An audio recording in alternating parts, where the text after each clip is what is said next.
अरे बोलिए न हो। रोहित कुमार पासवान एक ही मैसेज को बार बार कट पेस्ट कॉपी कर रहे हैं। गुरुजी टेस्ट में तो मैं बहुत डिमोटिवेट हो गया हूं। 20 से 25 से ज्यादा सही ही नहीं होता है। बहुत परेशान हूं। परेशान नहीं होना है बाबू, लगे रहिए। और इसके बाद एक और था, सुधांशु जी, बिहार पुलिस में करंट का कितना क्वेश्चन आता है? हमको लगता है 4 गो 5 गो रहता है। 4 गो 5 गो के आसपास रहता है बाबू, 4-5। सर शादी में भी दिक्कत होगा है? यहां पर शादी का बात कहां से आ रहा है? Sweety Kumari, sir BPSC test series कब से स्टार्ट होगी? हे भगवान, कहां हैं आप? बीपीएससी टेस्ट स्टार्ट हो गया है। कब से स्टार्ट हुआ है जी? कहीं पर ना है, 18 मई वहां पे है। 18 मई से बीपीएससी टेस्ट स्टार्ट हो गया है स्वीटी कुमारी, 18 मई से। तब तक 4 गो 5 गो 5 गो 5 गो ना, 4 गो 5 गो 5 गो, वही तो 5 गो टेस्ट हो गया है। 5 गो टेस्ट हुआ है, वही तो। एगो पीवाईक्यू, एगो एंशियंट, एगो मेडेवल और 2 गो मॉडर्न। 2 गो मॉडर्न, 5 गो टेस्ट बाबू हो गया है।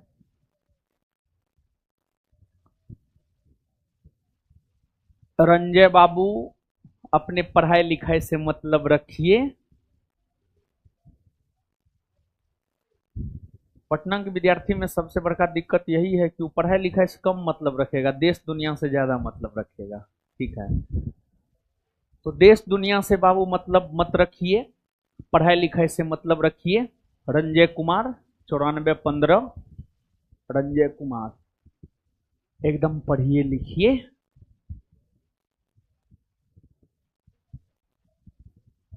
चलिए आइए, बना लिया आप लोग? क्वेश्चन तो इजी टू मॉडरेट है, इजी टू मॉडरेट है क्वेश्चन। ठीक है, बहुत टफ तो नहीं है आज का क्वेश्चन। आइए बाबू, पहला क्वेश्चन है,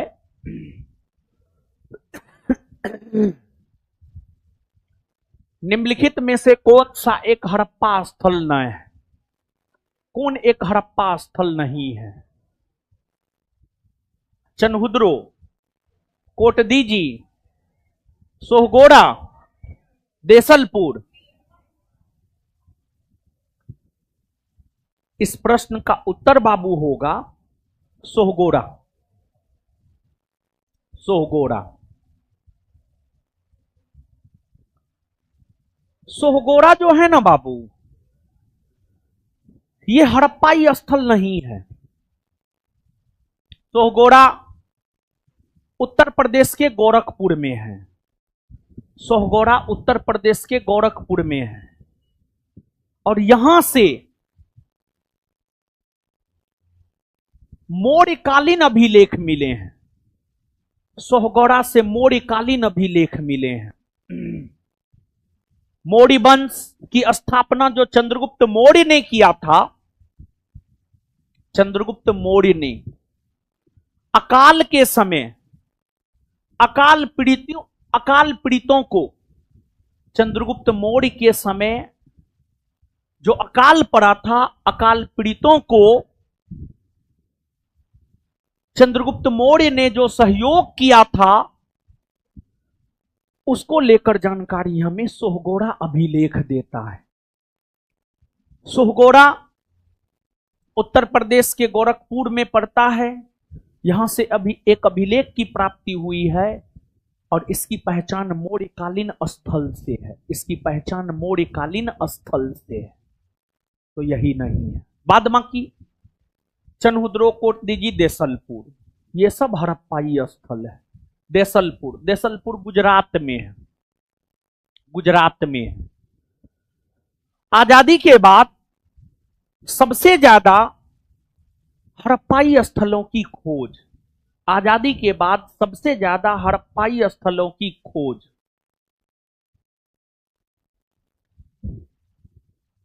गुजरात से ही हुई है। सबसे ज्यादा हड़प्पाई स्थल गुजरात में ही मिले हैं, गुजरात में है ये। कोटदीजी और चनहुद्रो, ये दोनों को अगर देखा जाए, दोनों पाकिस्तान में है और दोनों पाकिस्तान के सिंध प्रांत में ही है। जैसे भारत में पंजाब प्रांत है, राजस्थान प्रांत है, बिहार प्रांत है, झारखंड प्रांत है, वैसे ही बाबू पाकिस्तान के सिंध प्रांत में कोटदीजी और चनहुद्रो दोनों हैं, जिसमें कोटदीजी की खोज फजल अहमद खान ने किया है। कोटदीजी की खोज फजल अहमद खान ने किया है। और चनहुद्रो की खोज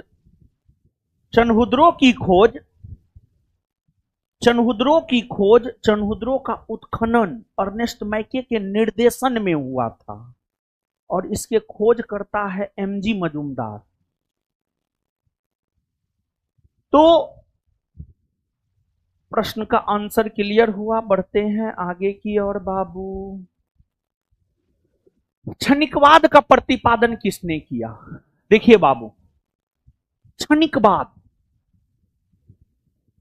यानी कोई भी चीज है, उसका अस्तित्व है, कुछ देर के बाद वो खत्म हो गया। जैसे, अगर नहीं समझे तो समझिए, पढ़ने का मन किया, किताब पलटे, पहला स्टेटमेंटे नहीं समझ में आया, पढ़ने से मन उचट गया, फिर किताब कहां, अपना कहां। एगो तुम लोग पे एग्जाम्पल दे दिए, एगो हम अपना पे दे देते हैं। पढ़ाने का मन है, आ गए पढ़ाने, अब आ गया कोई प्लांटेड मतलब दूसरे के द्वारा भेजा गया, तो वो कमेंट करेगा निगेटिव, मूड खराब करने के लिए ही आता है वो सब, ठीक है ना। अब मूड बमक गया, पढ़ाना छोड़ के चले गए।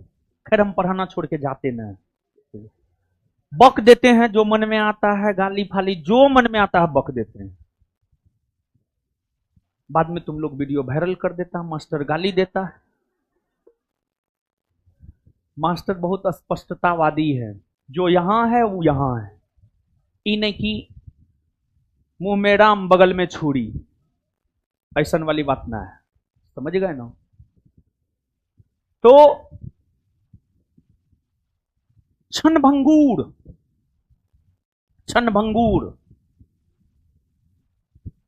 छिपकली के जैसा रंग बदलने वाला तुरंत है, और सॉरी गिरगिट के जैसा, सॉरी गिरगिट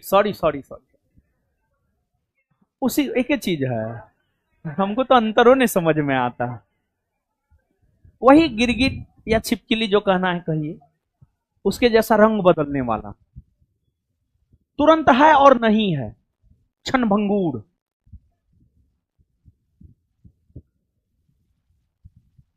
मतलब इसका यह है कि कोई भी चीज अस्थाई नहीं है। क्षणिकवाद का मतलब यह है कि कोई भी चीज अस्थाई नहीं है, क्षणिकवाद का मतलब ये। और इसलिए चाहे सफलता हो या असफलता, निराशा हो या खुशी, बहुत पागलपंती नहीं करना है दोनों सिचुएशन में। क्योंकि अगर खुशी है वो भी खत्म हो जाएगा कुछ देर में, गम होना ही होना है। अगर गम है वो भी खत्म हो जाएगा थोड़ा देर में, खुशी आना ही आना है। रात है तो दिन होवे करेगा, दिन है तो रात होवे करेगा। वही बात है क्षणिकवाद। अब इतना सारा एग्जाम्पल दिया, क्षणिकवाद समझ गए होंगे आप? नहीं समझे? समझ गए ना? तो महात्मा बुद्ध की अगर हम बात करें तो उन्होंने ही क्षणिकवाद का सिद्धांत दिया है। उन्होंने ही अनिश्वरवाद का सिद्धांत दिया है, मतलब ईश्वर की सत्ता को मानने से उन्होंने इनकार कर दिया। उन्होंने ही शून्यतावाद का सिद्धांत दिया है, उन्होंने ही शून्यतावाद का सिद्धांत दिया है। महात्मा बुद्ध जानते हैं, उसको गहराई से पढ़ लीजिएगा और उनके जीवन के 1% बात को अपने जीवन में उतार लीजिएगा, महान हो जाइएगा। अरे उनका एक बात है, सत्य और अहिंसा। सत्य और अहिंसे पे चलिए ना, उसी में तो आप महान हो जाइएगा। लेकिन कितना लोग सत्य बोलता है। जा रहे हैं स्टेशन, कोई दोस्त स्टेशन से फोन कर रहा है, कितना देर में पहुंचेगा, है मछुआ टोली में, बोलते हैं गांधी मैदान में। जबकि बोल देंगे मछुआ टोली में तो क्या होगा, अरे ज्यादा से ज्यादा यार 2 गो सुनाएगा,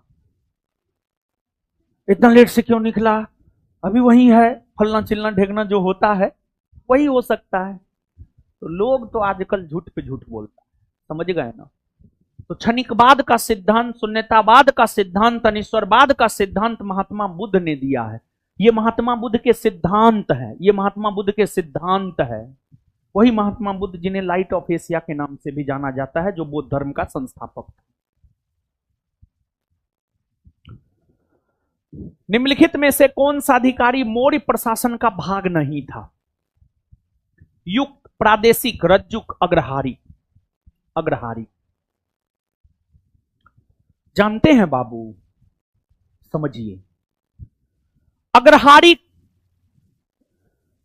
मौर्य प्रशासन का भाग नहीं था। अग्रहारिक की अगर हम बात करें तो अग्रहारिक जो है मौर्य प्रशासन का भाग नहीं था। मौर्य प्रशासन का भाग नहीं था अग्रहारिक।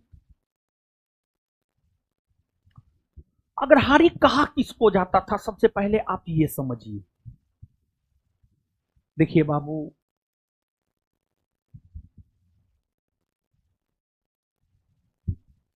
भूमि ब्राह्मणों को जो अनुदान में दी जाती थी, जो दान में दी जाती थी,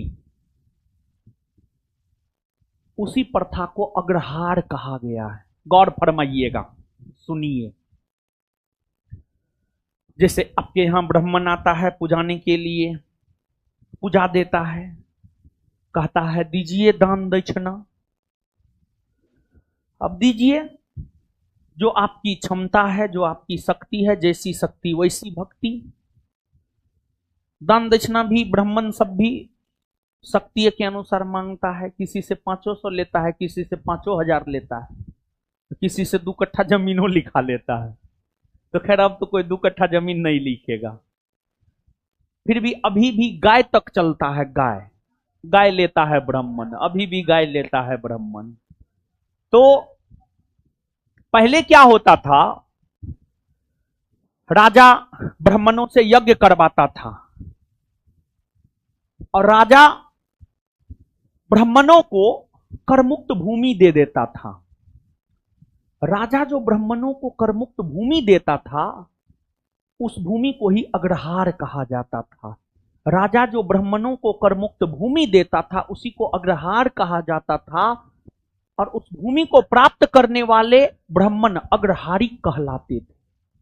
उस भूमि को प्राप्त करने वाले ब्राह्मण अग्रहारी कहलाते थे। तो सवाल उठता है, भूमि अनुदान देने की प्रथा की शुरुआत क्या मौर्य काल में हुई थी, हां या ना? नहीं। मौर्य काल में ब्राह्मणों को भूमि अनुदान देने की प्रथा की शुरुआत नहीं हुई थी।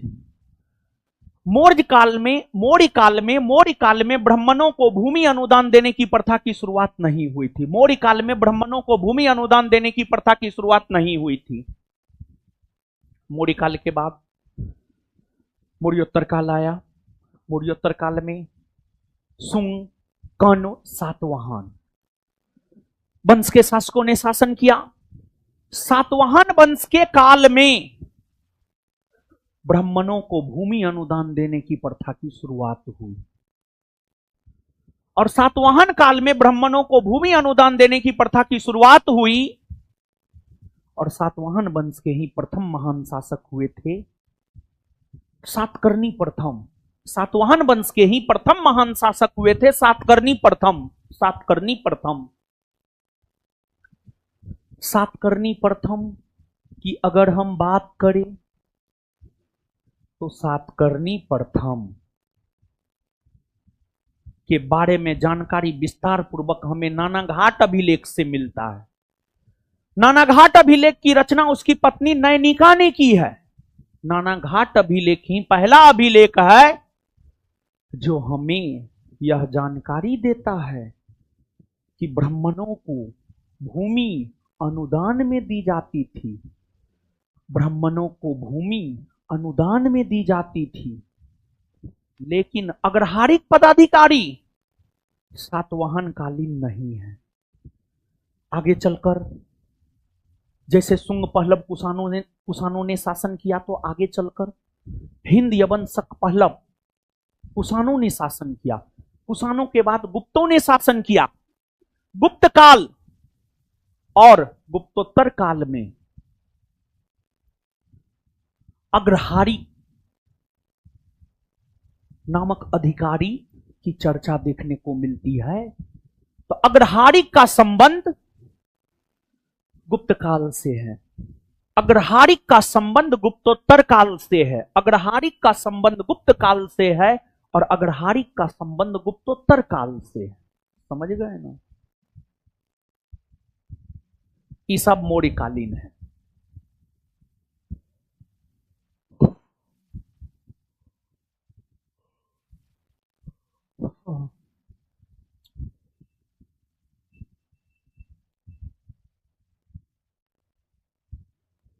गुप्त साम्राज्य द्वारा निम्न में से किन्हें कर रहित कृषि भूमि प्रदान की जाती थी? ब्राह्मण को दिया जाता था कर रहित। कर रहित सेन अधिकारी को न, सिविल अधिकारी को न, दरबारी विद्वान को हाँ, ब्राह्मण को हाँ। लेकिन एक को चुनना है, ब्राह्मण के साथ चलिए ना। अब कहिएगा ब्राह्मणी के साथ क्यों चलिए? गुप्त साम्राज्य है। गुप्त साम्राज्य को जब आप पढ़िएगा ना, तो गुप्त काल में ब्राह्मण धर्म अपने चरमोत्कर्ष पर था, अपने सबसे बेहतर दौर में था। गुप्त काल में ब्राह्मणों को फांसी की सजा नहीं दी जाती थी। गुप्त काल में जाति देखकर सजा दिया जाता था। जो उच्च जाति के है उसको कम सजा, जो निम्न जाति के है उसको ज्यादा सजा। जबकि होना यह चाहिए था जो उच्च जाति का है उसको ज्यादा सजा, जो निम्न जाति का है उसको कम सजा। लेकिन ऐसा होना ही नहीं चाहिए। कोई भी जाति के हो, जैसा अपराध किया है वैसा सजा, एक समान सजा। देखिए यही सब तो राजतंत्र की कमियां है। जो राजतंत्रात्मक शासन प्रणाली है, राजतंत्रात्मक शासन प्रणाली की यही सब तो कमियां हैं। और राजतंत्रात्मक शासन प्रणाली की इन सब कमियों की वजह से ही राजतंत्रात्मक शासन प्रणाली अच्छी नहीं मानी जाती है। राजतंत्रात्मक शासन प्रणाली अच्छी नहीं मानी जाती है।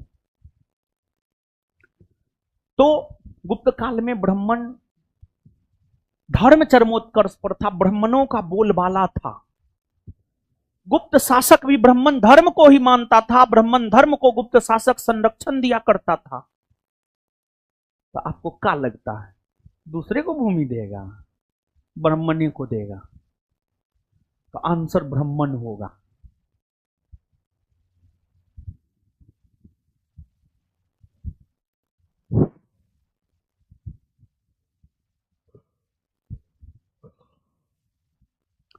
निम्नलिखित में से किस शासक के राज्यकाल के दौरान दिल्ली शिवालिक स्तंभ अभिलेख उत्कीर्ण करवाया गया था? विग्रहराज चतुर्थ।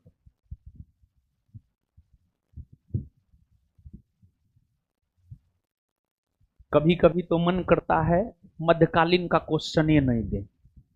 एग्जाम जैसे मध्यकालीन का क्वेश्चन नहीं पूछता है।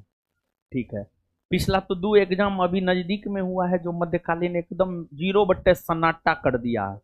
यूपीएससी और बिहार दरोगा एक्साइज 18 पोस्ट, दोनों का क्वेश्चन देखिए मध्यकालीन 0 सन्नाटा। समझ गए? लेकिन फिर भी जान लीजिए थोड़ा बहुत, क्या कीजिएगा। मैं भी पूछ दे, कोई भरोसा थोड़े है। अलाउद्दीन खिलजी के आक्रमण के समय देवगिरी का शासक कौन था? देखिए ध्यान दीजिएगा, अलाउद्दीन खिलजी, अलाउद्दीन खिलजी जिनका शासनकाल 1296 से 1316। हे देवी महारानी सोइए मत आप, जो भी सो रही है हम उसी को बोल रहे हैं, समझे ना, सोने नहीं आए हैं आप। बताइए शाम के 8 बजे कौन सोता है? शाम के 8 बजे सोती है बताइए? और लड़कियां ज्यादा काहे सोती है जी? हर बैच में लड़कियां सब सोती है, और रात को मोबाइल चलाएगी तो क्या होगा? रील देखेगी, रील बनाएगी। सुनिए,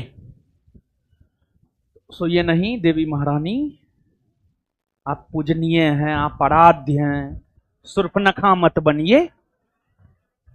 लड़की सब सोती है तो सुर्पनखा जैसी दिखती है।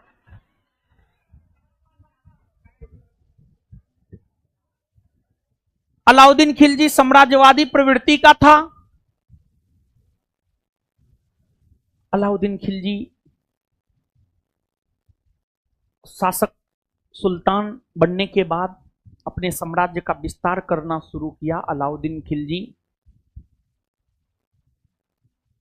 1297-98 से साम्राज्य विस्तार में लग गया। 1296 में गद्दी प्राप्त किया, 97-98 से साम्राज्य विस्तार में लग गया। अलाउद्दीन खिलजी ने देवगिरी का अभियान किया। देवगिरी महाराष्ट्र में उस समय पड़ता था। देवगिरी को महाराष्ट्र का प्रवेश द्वार माना जाता था। जब 1298 के आसपास अलाउद्दीन खिलजी ने देवगिरी का अभियान किया तो उस समय वहां के शासक थे रामचंद्र देव। रामचंद्र देव, अलाउद्दीन खिलजी ने रामचंद्र देव को पराजित कर दिया, उससे समझौता किया और उसको उसका राज वापस लौटा दिया। लेकिन बदले में अलाउद्दीन खिलजी ने रामचंद्र देव को कहा कि आप हमको राजस्व पहुंचाइए, टैक्स पहुंचाइए। आगे चलकर अलाउद्दीन खिलजी जब वारंगल का अभियान किया था, तेलंगाना में वारंगल पड़ता है, तो वारंगल के शासक हुआ करते थे प्रताप रुद्र देव। और जब अलाउद्दीन खिलजी चित्तौड़ का अभियान किया था तो वहां के शासक हुआ करते थे राणा रतन सिंह। और अलाउद्दीन खिलजी का सेनापति था मलिक काफूर, हिजरा था ये। इसे 1000 दिनार में खरीदा गया था, जिस वजह से इसे 1000 दिनारी के नाम से भी जाना जाता है। हिजरा था लेकिन बड़ी योग्य था, बहुत योग्य था। अलाउद्दीन खिलजी का बहुत विश्वसनीय था। अलाउद्दीन खिलजी अगर किसी पे आंख बंद करके विश्वास करता था तो वो मलिक काफूर था। उसके पीछे रीजन था, मलिक काफूर बहुत योग्य था, बहुत योग्य सेनापति था। और उनकी योग्यता की वजह से ही अलाउद्दीन खिलजी दक्षिण भारतीय राज्यों का अभियान मलिक काफूर के नेतृत्व में किया था और गुजरात अभियान के क्रम में इनको खरीदा गया था।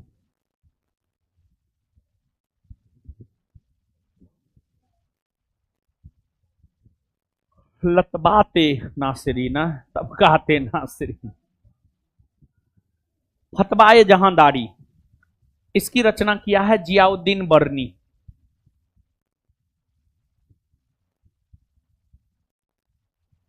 जानते हैं जो फतवाए जहांदारी है, यह पुस्तक 13वीं शताब्दी के उत्तरार्ध में या मध्य में लिखा गया था, आप कह सकते हैं 13वीं शताब्दी के उत्तरार्ध में।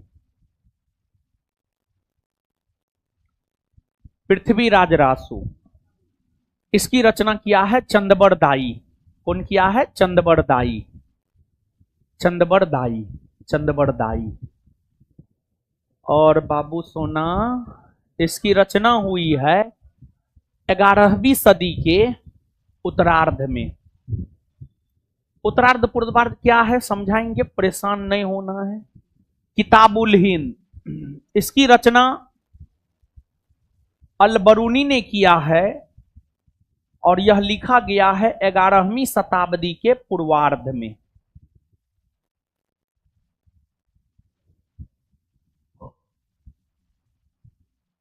और फिर तबकाते नासिरी है, इसकी रचना मिनहाज उस सिराज ने किया है, मिनहाज उस सिराज ने किया है।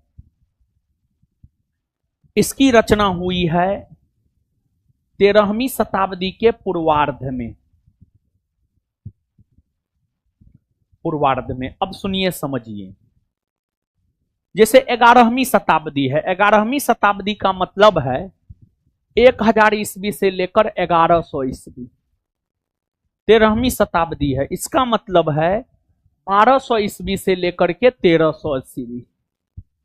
13वीं शताब्दी का मतलब है 1200 ईस्वी से लेकर 1300 ईस्वी, और 11वीं शताब्दी का मतलब है, अगर देखा जाए तो 1000 ईस्वी से लेकर 1100 ईस्वी।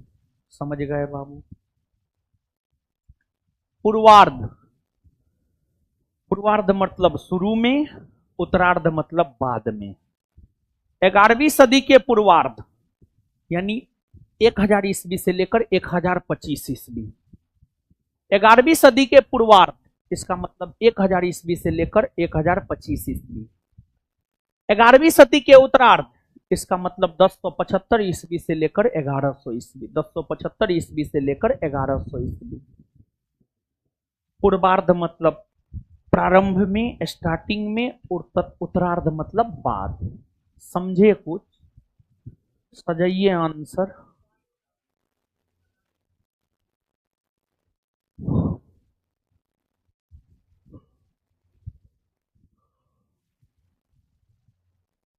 बताइए।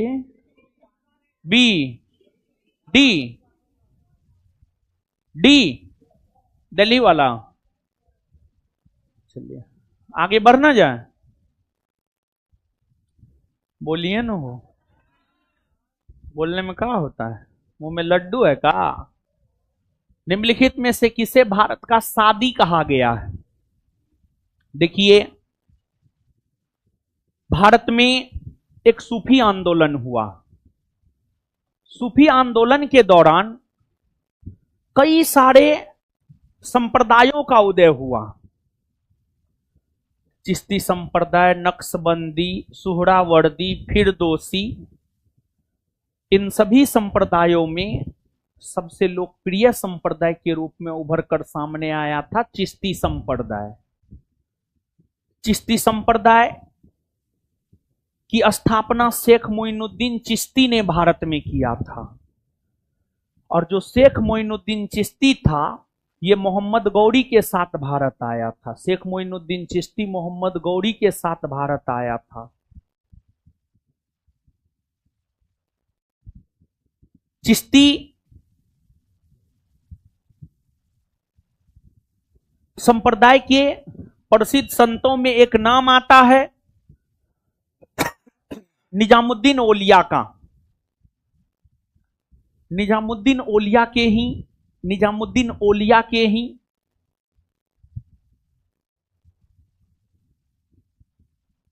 शिष्य हुआ करते थे अमीर खुसरो और अमीर हसन। इसमें जो अमीर हसन था ना, अमीर हसन को ही भारत का सादी कहा जाता था। अमीर हसन को ही भारत का सादी कहा जाता था। अमीर हसन।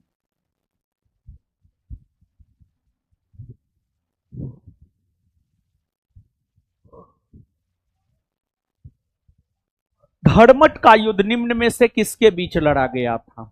देखिए ध्यान दीजिएगा बाबू, एक मुगल बादशाह हुआ शाहजहां और एगो हुआ उसका बेटा औरंगजेब।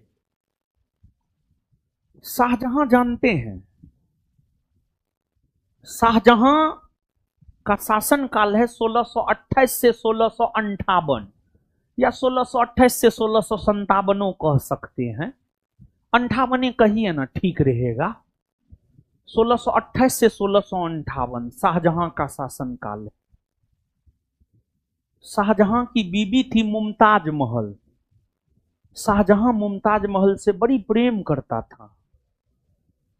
और जब मुमताज महल का प्रसव पीड़ा के कारण निधन हो गया, तो उसके बाद शाहजहां जो है ना, बादशाह था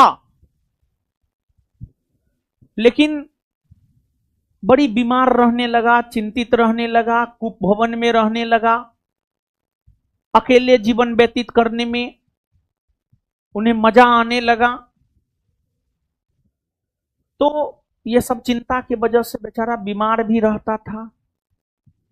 1657 में बीमार पड़ा वो।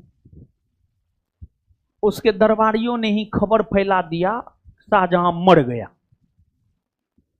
सबसे ज्यादा खतरनाक आपके आसपास के लोग ही होते हैं। सबसे ज्यादा खतरनाक आपके आसपास के लोग होते हैं। तो जरूरत है अपने आसपास के लोगों से बचने का। इसी कारण जानते हम अपने आसपास सटने ही नहीं देते हैं किसी को, समझ गए। ना रहेगा बांस ना बाजेगा बांसुरी, लेकिन फिर भी बहुत बात चलता है, तो खैर कोई बात नहीं। तो शाहजहां के बारे में अफवाह फैल गया कि मर गया मर गया मर गया। शाहजहां का बेटा लड़ने लगा, हम बादशाह बनेंगे तो हम बनेंगे, हम बनेंगे, हम बनेंगे। लेकिन शाहजहां मरा नहीं था। शाहजहां एक ऐसे मुगल बादशाह हुए जिसके जीवित रहते ही उसके पुत्रों के बीच उत्तराधिकारी का युद्ध होने लगा था। लेकिन ऐसे सामान्य तौर पर जब कोई बादशाह मर जाता था तो गद्दी प्राप्त करने के लिए उसका बेटा सब लड़ता था। जो जीतता था वो गद्दी पर बैठता था मरने के बाद। लेकिन शाहजहां के जीवित रहते ही उसके पुत्रों के बीच उत्तराधिकारी का युद्ध होने लगा। शाहजहां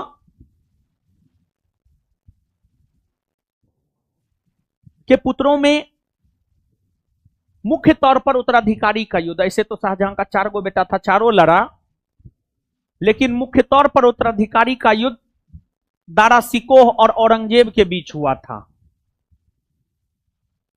तो धर्मट का युद्ध शाहजहां के पुत्रों के बीच होने वाला उत्तराधिकारी का युद्ध था। यह युद्ध 1658 में लड़ा गया है और यह युद्ध दारा सिकोह और औरंगजेब के बीच लड़ा गया। दारा सिकोह और औरंगजेब के बीच लड़ा गया है। इस युद्ध में दारा सिकोह की हार हुई है, औरंगजेब की जीत हुई है। इस युद्ध को जीतने के बाद ही औरंगजेब ने फतेहाबाद नामक शहर को बसाया था। फतेहाबाद नामक शहर को बसाया था। और यह युद्ध भले दारा सिकोह हार गया हो, लेकिन शाहजहां दारा सिकोह को ही अपना उत्तराधिकारी बनाना चाहता था। लेकिन जैसा आप सोचेंगे वैसा होता न है। शाहजहां लाख प्रयास किया लेकिन दारा सिकोह बादशाह नहीं बन पाया। बादशाह बना औरंगजेब, क्योंकि औरंगजेब योग्य था इसलिए बना।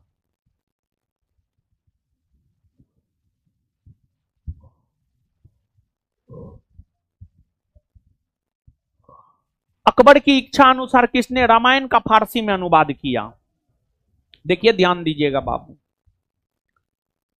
मुगल बादशाह अकबर के समय अनुवाद विभाग का गठन हुआ था। जैसे दिल्ली सल्तनत के सुल्तान फिरोज शाह तुगलक के समय अनुवाद विभाग का गठन हुआ था, वैसे ही मुगल बादशाह अकबर के समय अनुवाद विभाग का गठन हुआ था। और मुगलों की राजकीय भाषा थी फारसी। इसी वजह से संस्कृत में लिखे ग्रंथों का फारसी में अनुवाद अकबर के समय होना प्रारंभ हुआ था। उसी क्रम में अकबर के समय अनुवाद विभाग का गठन भी हुआ था। तो अकबर जो है था तो मुसलमान, लेकिन हिंदू धर्म में भी उनकी आस्था थी, क्योंकि उसकी पत्नी राजपूत थी, हिंदू थी। तो उस वजह से हिंदू धर्म में भी उनको आस्था अपना दिखाना पड़ता था बेचारा को। हिंदू त्योहार सब अकबर मनाता था, हिंदू त्योहार अकबर मनाता था। तो जब हिंदू धर्म में आस्था रखता था तो रामायण महाभारत का भी सोचा फारसी में अनुवाद करवा देते हैं। तो रामायण का फारसी में अनुवाद अकबर के कहने पर अब्दुल कादिर बदायूनी ने किया था। और महाभारत का फारसी भाषा में अनुवाद फैजी कर रहे थे। फैजी को इस काम में मदद अब्दुल कादिर बदायूनी ने किया था। यानी रामायण महाभारत दोनों का फारसी भाषा में अनुवाद अब्दुल कादिर बदायूनी ने किया है। अब्दुल कादिर बदायूनी ने किया है। आंसर हो जाएगा अब्दुल कादिर बदायूनी। बुला लेना जी। अरे वो बैग किसका है हीरो? ऊपर ऊपर में पोस्टल कलर का है। जा रहा है, आ रहा है, तो बैग का है वहां रखा है। बम उम नहीं ना है? चेक करो। बिहार पुलिस वाला है, बुला लो। आगे आइएगा बाबू। निम्नलिखित ब्रिटिश कंपनियों में से किसे भारत में व्यापार करने का पहला अधिकार प्राप्त हुआ था? देखिए बाबू, भारत आने वाली प्रथम यूरोपीय कंपनी थी ब्रिटिश ईस्ट इंडिया कंपनी। सही बोले हैं कि गलत बोले? आप लोग सच में सुर्पनखा सब है, और तू लोग हिडम्बा है। हिडम्बा राक्षसनी थी, भीम का विवाह हुआ था उससे। तुम लोग को बोले हैं, लड़का लोग को। सुनिए, भारत आने वाली प्रथम यूरोपीय कंपनी थी पुर्तगाली ईस्ट इंडिया कंपनी। पुर्तगाली ईस्ट इंडिया कंपनी। पुर्तगाली कंपनी भारत आई। पुर्तगालियों को भारत में व्यापार में बड़ी मुनाफा हुआ, और जब पुर्तगालियों को भारत में बड़ी मुनाफा हुआ तो यूरोप महादेश के अलग अलग देशों में अन्य कंपनी की स्थापना होने लगी। अन्य कंपनी की स्थापना होने लगी। तो ब्रिटेन में कई सारी कंपनी की स्थापना हुई, और ब्रिटेन ने उन कंपनियों को भारत में व्यापार करने का अधिकार भी दिया। एबीसी, ये तीनों ब्रिटेन में स्थापित होने वाली कंपनी है। और डी, नीदरलैंड या हॉलैंड में स्थापित होने वाली कंपनी है।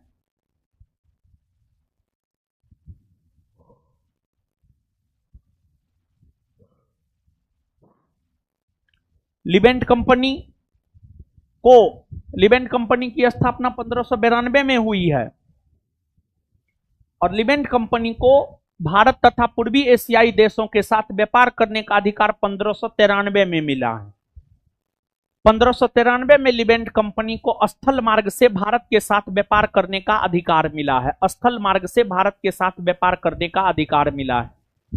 ईस्ट इंडिया कंपनी को 31 दिसंबर 1600 ईस्वी को अधिकार मिला है, और the English company trading to East Indies, इसको 1709 में अधिकार मिला है, और नेस्ट कंपनी इसको मिला है 1722 में। डच कंपनी है ये, समझे?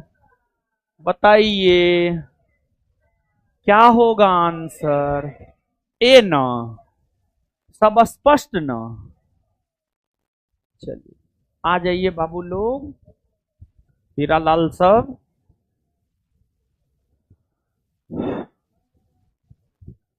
बस ज्यादा नहीं, 5 मिनट का समय लेंगे।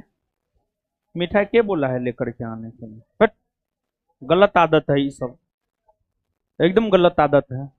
आप लोग सीखिए, कोई भी सफल होकर के मिठाई नहीं लेकर के आएगा। मिठाई देखते हमको बड़ी गुस्सा चढ़ता है। मिठाई उठाई नहीं लेके आना है। बाबा खुश रहिए।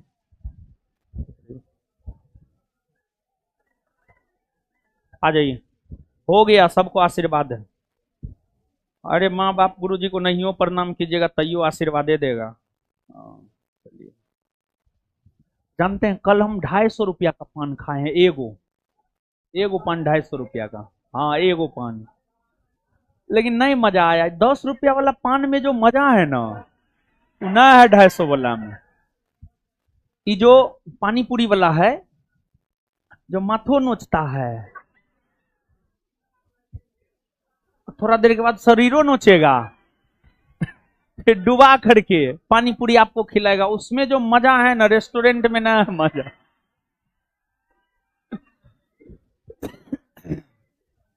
तो सबको शुभकामना है, आशीर्वाद है, ऐसे ही आगे बढ़ते रहिए, सफल होते रहिए, दंदनाते रहिए, अपना अपने परिवार का नाम रोशन करते रहिए, आगे बढ़ते रहिए, सरकार का पैसा लेकर खाते रहिए। अमीर को खूब लूटिए, गरीब को मत सताइए, समझे ना। अमीर को लूटिए ना, कोई दिक्कत ना है, अमीर को बहुत पैसा है। तो सब लोग को शुभकामना है, और क्या ही हम दे सकते हैं, हम तो अपने फकीर आदमी हैं। तो शुभकामना और आशीर्वाद के अलावा तो कुछ हम दे ही नहीं सकते हैं। कहाँ दिया है बाबू पोस्टिंग आपका? रोहतास। कहाँ की हैं आप? सहरसा की है? अरे बाप रे, सहरसा में कहाँ की है? सहरसा में कहाँ की है? प्रॉपर सहरसा में कहाँ की है? Refugee colony. अच्छा, आप बाबू कहाँ की हैं? ससुराल सहरसा है, अब मायके सुपौल। अच्छा, आपका बाबू घर जमुई। कहाँ दिया है पोस्टिंग? पटना। आपका पोस्टिंग? रोहतास। आपका बाबू पोस्टिंग? और आपका पोस्टिंग है भोजपुर। आपका पोस्टिंग पटना। आपका पोस्टिंग पटना, आपका भोजपुर। चलिए, सबको शुभकामना है, आशीर्वाद है, दीजिए जल्दी सम्मानित कर देते हैं। आगे हमको बहुते क्वेश्चन करवाना है, समझे ना। क्या मेरा हीरा लाल? और मिठाई और आप लोग मत लेकर के आया कीजिए, भट, गलत आदत है। टेलीग्राम पे मैसेज लिखिए, कोई भी मिठाई लिखे नहीं आएगा, ठीक है।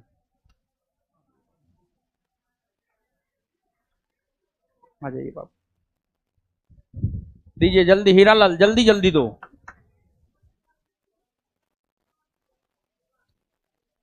आपका पोस्टिंग कहाँ दिया है बाबू? रोहतास दिया है। और अभी पूछे थे, भूल जाते हैं हम, वो तुरंत भूल जाते हैं। आ जाइए बाबू, मिठाई बाबू खा लेंगे। रुकिए ना बाबू, बाबू माफ कीजिए ना, रुकिए रुकिए रुकिए रुकिए रुकिए ना, एक मिनट एक मिनट एक मिनट एक मिनट एक मिनट, हम आप जो बोलिएगा हम वो करेंगे, ठीक है। जानते हैं मिठाई खाने के वजह से हम, मेरा पिछले कुछ दिन पहले ऑपरेशन हुआ, आपको पता है। मिठाई खाने की वजह से हमको डॉक्टर के पास जाना पड़ा है। डॉक्टर एकदम रिक्वेस्ट किया है कि आप कुछ भी कर लीजिएगा, 3 महीना चीनी मिठाई नहीं खाइएगा, ठीक है। इसी वजह से मिठाई पर हम गुस्सा रहे थे बाबू। अब हेल्थ से बढ़ के कुछ है, ठीक है। आपका इच्छा है थोड़ा सा तोड़ करके, उतना नहीं, उतना दीजिएगा तब नहीं खाएंगे, थोड़ा सा और थोड़ा सा और थोड़ा सा, नहीं बाबू और थोड़ा सा कीजिए ना। देखिए हम आपका बात मान रहे हैं, बस हो गया, खा लिए ना, ठीक है। मिठाई उठाई लेकर मत आया कीजिए, बट खा लिए, समझ गए। आशीर्वाद है, एकदम आशीर्वाद है, पढ़िए लिखिए बाबू, एकदम बनिएगा। आप लोग ने बनिएगा तो क्या बनेगा बताइए, है? आना है दरोगा बन के आइए, तब तक हम स्वस्थ होकर के रहेंगे, खूब मिठाई खाएंगे आप लोग के हाथ से। आ जाइए बाबू, हो गया बाबू। अरे हो गया यार, क्या तू लोग यार, भाई जैसा है तू लोग, गला लगाने वाला है, क्या प्रणाम करते रहता है। अरे हमको ये सब में नहीं विश्वास है यार, हमको विश्वास है सिर्फ कर्म में, ठीक है बाबू सोना। चलिए ठीक, आ जाइए हीरा।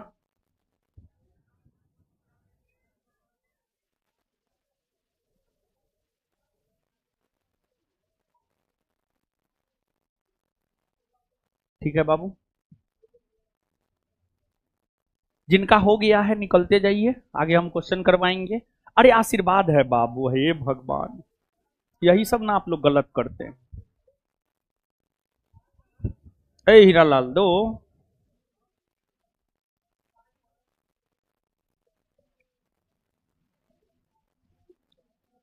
ईमानदार इस काम करेगा ना जी, है? बेईमानी और नहीं करेगा। है इधर इधर, कहीं खाता है जी, नहीं खाता है।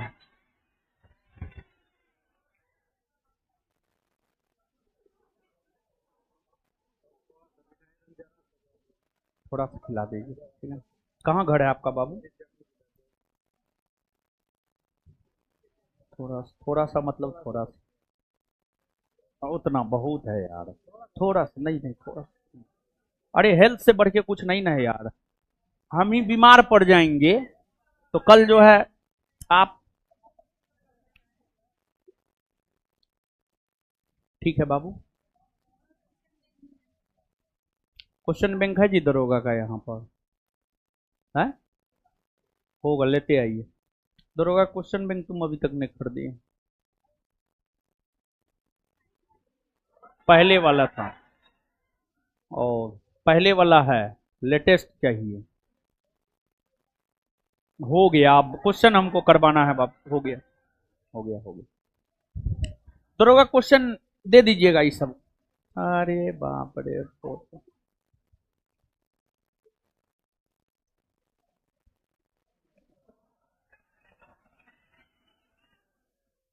अरे बाल ठीक न रहेगा। हो गया बाबू, ठीक।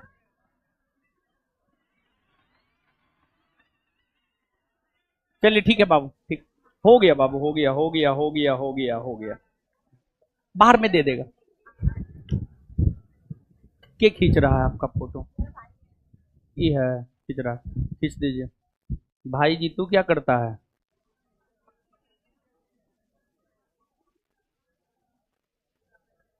ठीक है बाबू, बाहर जाइए, दे देगा। आइए।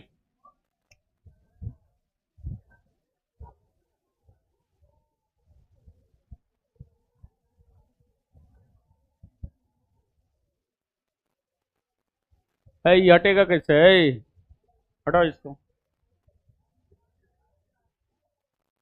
हटाओ। है, आगे आइए। निम्नलिखित में से किसने 1872 ईस्वी में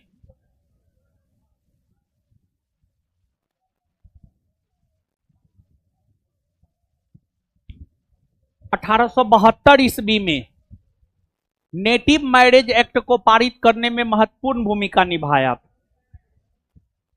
जानते हैं, सुनिए।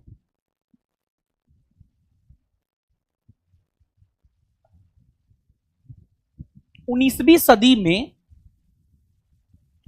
भारतीय समाज में कई सारी कुप्रथाएं थी, और 19वीं सदी में भारतीय समाज में जो कई सारी कुप्रथाएं थी, उन प्रथाओं में एक बाल विवाह प्रथा भी थी। कम उम्र में जो विवाह हो जाता है उसी को बाल विवाह प्रथा कहा जाता है। बाल विवाह प्रथा पर रोक लगाने को लेकर सबसे पहले आवाज बुलंद किया ईश्वरचंद विद्यासागर। लेकिन बाल विवाह प्रथा पर रोक लगाने को लेकर पहला एक्ट 1872 ईस्वी में पारित हुआ, जिस एक्ट को हम लोग कहते हैं नेटिव मैरिज एक्ट।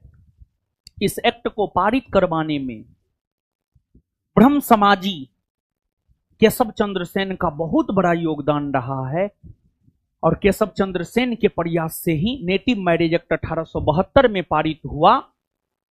और इस मैरिज एक्ट के तहत लड़की के विवाह का न्यूनतम उम्र 14 वर्ष और लड़का के विवाह का न्यूनतम उम्र 18 वर्ष निर्धारित किया गया। लेकिन ये एक्ट पारित केशव चंद्र सेन के प्रयास से ही हुआ, लेकिन इस एक्ट का सबसे पहले उल्लंघन केशव चंद्र सेन ने ही किया और अपनी 13 वर्षीय पुत्री का विवाह जो है कुछ बिहार के राजा से कर दिया, और नेटिव मैरिज एक्ट का उल्लंघन किया। इसी वजह से ब्रह्म समाज में विभाजन भी हुआ, ब्रह्म समाज में विभाजन हुआ। केशव चंद्र सेन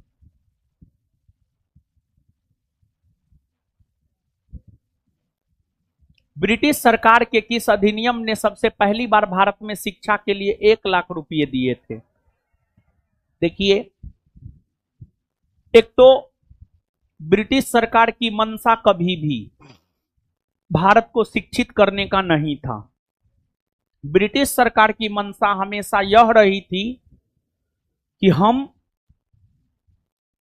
भारतीय वेशभूषा में एक ऐसे वर्ग को तैयार करे जो दिखने में तो भारतीय हो लेकिन उसकी मानसिकता अंग्रेजों वाली हो। और इस उद्देश्य से ही ब्रिटिश सरकार भारतीयों को शिक्षित करना शुरू किया। और ब्रिटिश सरकार, जो भी ब्रिटिश सरकार की चाटुकारिता करता था, ब्रिटिश सरकार उसी को शिक्षा देता था। ब्रिटिश सरकार अपने चाटुकार को शिक्षा देता था, समझ गए, सबको शिक्षा नहीं देता था। 1813 के चार्टर एक्ट में पहली बार ब्रिटिश सरकार के द्वारा यह प्रावधान किया गया कि भारतीय शिक्षा पर प्रतिवर्ष 1 लाख रुपया खर्च किया जाएगा। आगे चलकर शिक्षा को लेकर के, भारत में शिक्षा के विकास को लेकर के अंग्रेजों द्वारा कई सारे आयोग गठित किए गए, लेकिन फिर भी जिस रूप में भारत में शिक्षा का विकास होना चाहिए था उस रूप में भारत में शिक्षा का विकास नहीं हुआ। ऐसा हम इसलिए कह रहे हैं बाबू, क्योंकि जब अंग्रेज 1947 में भारत छोड़कर जा रहा था तो उस समय भारत में साक्षरता दर लगभग 18% था। 100 में से मात्र 18 लोग साक्षर था, और उसमें भी वास्तविक तौर पर साक्षर मुश्किल से 8-10% था। जैसे अभी ही साक्षर है 74%, लेकिन 74% ऐसा साक्षर है उसमें बहुतों को सिर्फ साइन करने होता है, उसके अलावा कुछ होने होता है। तो उस साक्षर होने का महत्व थोड़े हुआ जी। साक्षर होने का मतलब हुआ वेल स्किल्ड, अच्छा प्रशिक्षित, ताकि आत्मनिर्भर बन सके और आत्मनिर्भर बन करके अपना और अपना परिवार चला सके, समझे।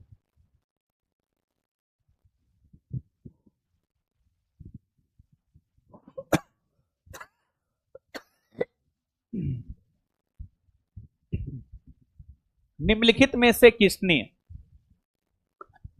नाइटहुड की उपाधि को अस्वीकार किया और भारत के लिए council of the secretary of state में पद ग्रहण करना अस्वीकार किया?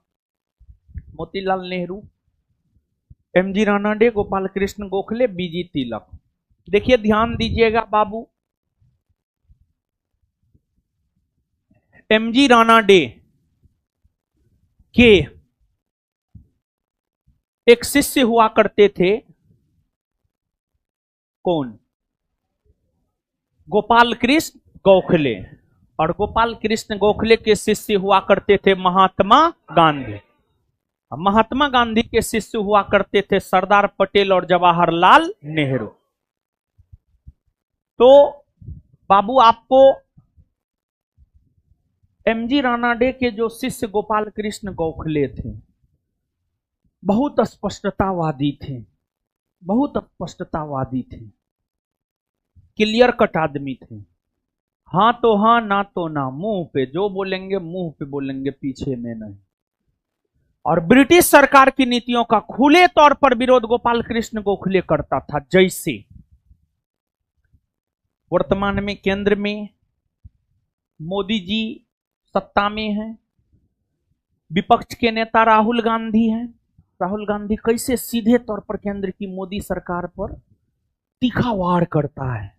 विपक्ष के नेता का काम ही यही होता है, सरकार की नीतियों की आलोचना करना, विशेष तौर पर सरकार की गलत नीतियों की आलोचना करना विपक्ष के नेता का काम होता है।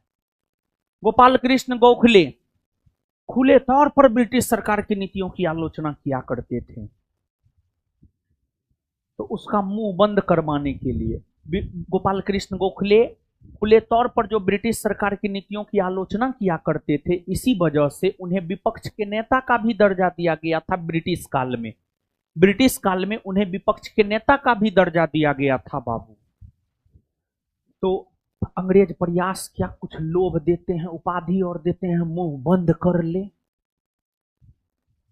लेकिन उपाधि दिया अंग्रेज, कहा ना हमको ना चाहिए, कुछ नहीं चाहिए हमको, न पद चाहिए न उपाधि चाहिए, हमको चाहिए सिर्फ, हम चाहते हैं भारत के लोगों को राजनीतिक अधिकार मिले, भारत के लोगों को राजनीतिक अधिकार मिले, हमको उपाधि मत दीजिए, हम भारत के लोग को राजनीतिक अधिकार दे दीजिए। गांधी जी उनके इस क्रियाकलाप से बड़ी प्रभावित हुए।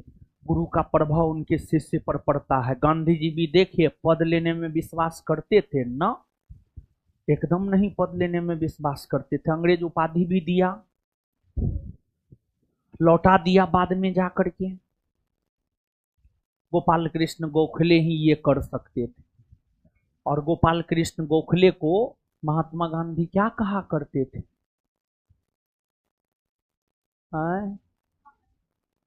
गंगा के तरह पवित्र है, ऐसा कहा करते थे ना। सब खा पी करके बैठ गए।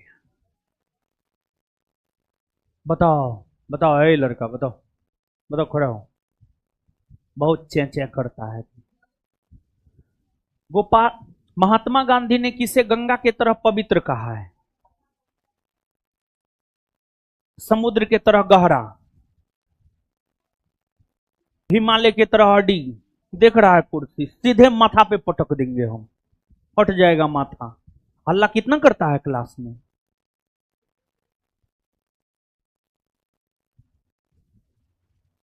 हिमालय के तरह अड़ी फिरोज शाह मेहता को कहा है, समुद्र के तरह गहरा तिलक को, और गंगा के तरह पवित्र गोपाल कृष्ण गोखले को। बैठो।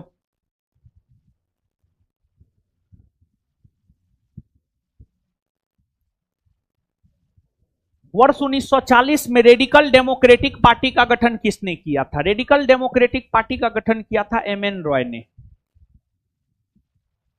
निम्नलिखित में से किसने ऐतिहासिक वर्ष 1932 के पूना समझौते पर हस्ताक्षर नहीं किए थे? देखिए पूना समझौता पूना के यरबदा जेल में 24 सितंबर 1932 को हुआ। इस पर दलितों की तरफ से हस्ताक्षर डॉक्टर भीमराव अंबेडकर ने किया, हिंदुओं के तरफ से हस्ताक्षर मदन मोहन मालवीय ने किया, और गांधी जी के तरफ से हस्ताक्षर चक्रवर्ती राजगोपालाचारी ने किया। चक्रवर्ती राजगोपालाचारी ने किया। समझौता हुआ था गांधी जी और अंबेडकर के बीच, लेकिन गांधी जी हस्ताक्षर नहीं किए थे।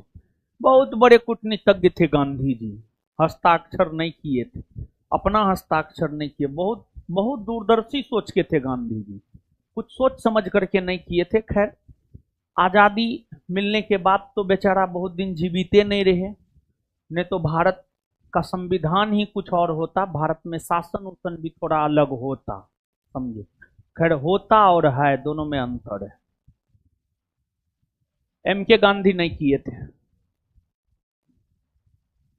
निम्नलिखित में से किसने कहा था कि ब्रिटिश शासन की सबसे अधिक महत्वपूर्ण उपलब्धि भारत का एकीकरण था? जानते हैं बाबू, समझिएगा, समझिएगा बाबू आप, कि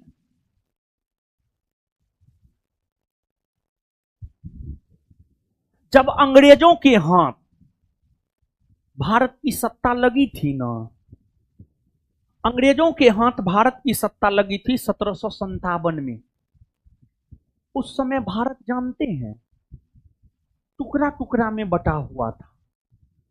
1757 के भारत को आप देखिएगा, भारत टुकड़ा टुकड़ा में बटा हुआ था।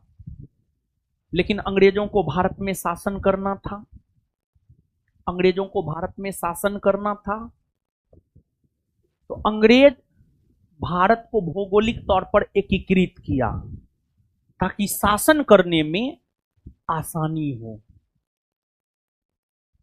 यह सही बात है। लेकिन जब अंग्रेज जाने लगा ना, जाने लगा, तो अंग्रेज यह प्रयास किया कि जैसे विभाजित भारत हमको हाथ लगा था, हम उसको एकीकृत कर दिए ताकि हमें शासन में सुविधा हो। तो जब अंग्रेज जाने लगा ना, सोचा कि एकीकृत भारत को विखंडित कर दे, एकीकृत भारत को विखंडित कर दे। इसी वजह से भारतीय स्वतंत्रता अधिनियम 1947 में यह प्रावधान किया गया, भारत में जो देसी रियासत है, देसी रियासत को यह अधिकार दिया जाता है कि देसी रियासत भारत में मिलना चाहता है भारत में मिले, पाकिस्तान में मिलना चाहता है पाकिस्तान में मिले, या स्वतंत्र रहना चाहता है स्वतंत्र रहे, स्वतंत्र रहना चाहता है तो स्वतंत्र रहे। लेकिन 1947 के अधिनियम में जो ये प्रावधान था, इस चाल को भारतीय समझ गए और भारतीयों ने समझते हुए सरदार पटेल को जिम्मेवारी दिया। कांग्रेस के नेताओं ने, गांधी जी ने सरदार पटेल को जिम्मेवारी दिया, सब देशी रियासत को भारत में मिलाइए, भारत को विखंडित होने मत दीजिए। और भारत को एकीकृत बनाए रखने में सरदार पटेल का बहुत बड़ा योगदान है, जिस वजह से सरदार पटेल को भारत का बिस्मार्क भी कहा जाता है। सरदार पटेल को भारत का बिस्मार्क भी कहा जाता है। और यही रीजन है कि उनके जन्म दिवस को राष्ट्रीय एकता दिवस के रूप में 31 अक्टूबर को मनाया जाता है। तो एक विद्वान हुए थे के.एम. पन्नीकर, एक इतिहासकार हुए के.एम. पन्नीकर। के.एम. पन्नीकर नामक इतिहासकार ने, के.एम. पन्नीकर नामक इतिहासकार ने यह कहा था कि ब्रिटिश शासन की सबसे अधिक महत्वपूर्ण उपलब्धि भारत का एकीकरण करना था।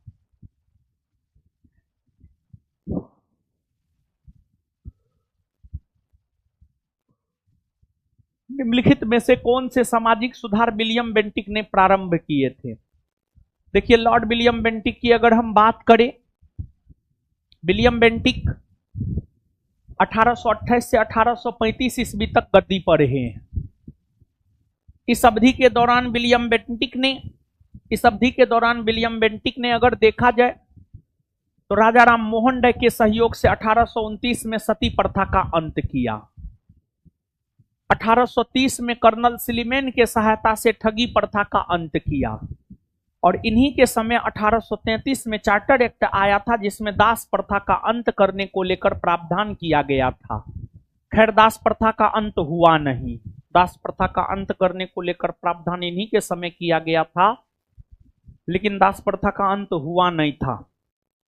दास प्रथा का अंत आगे चलकर 1843 ईस्वी में लॉर्ड एलनबरो के द्वारा किया गया। 1843 ईस्वी में लॉर्ड एलनबरो के द्वारा किया गया।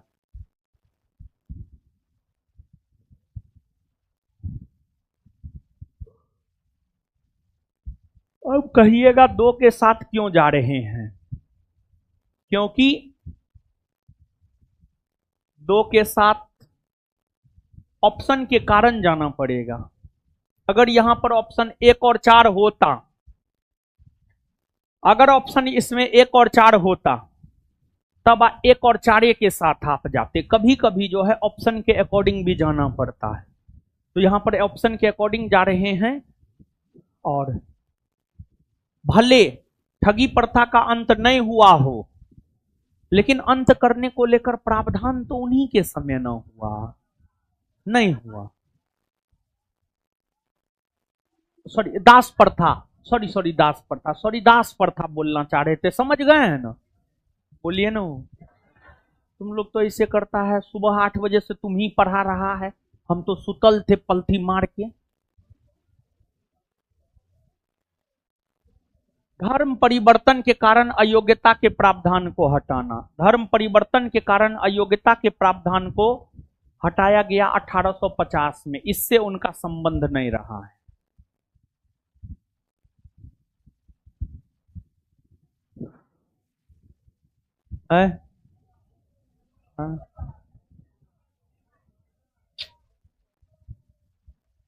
भसक गए हम भी। 1, 2 और 4 ठीक है ना आंसर? सूची 1, सूची 2। ये सब क्या है जानते हैं? वाद्य यंत्र है। तबला है ना, बांसुरी है ना, वैसे ही सब वाद्य यंत्र है। कौन वाद्य यंत्र कौन बजाता था? कभी मिला है? कोई एग्जाम का पूछा हुआ है? अब एग्जाम याद ना है, लेकिन पूछा हुआ है, ठीक है ना? किसी पीसीएस का पूछा हुआ है।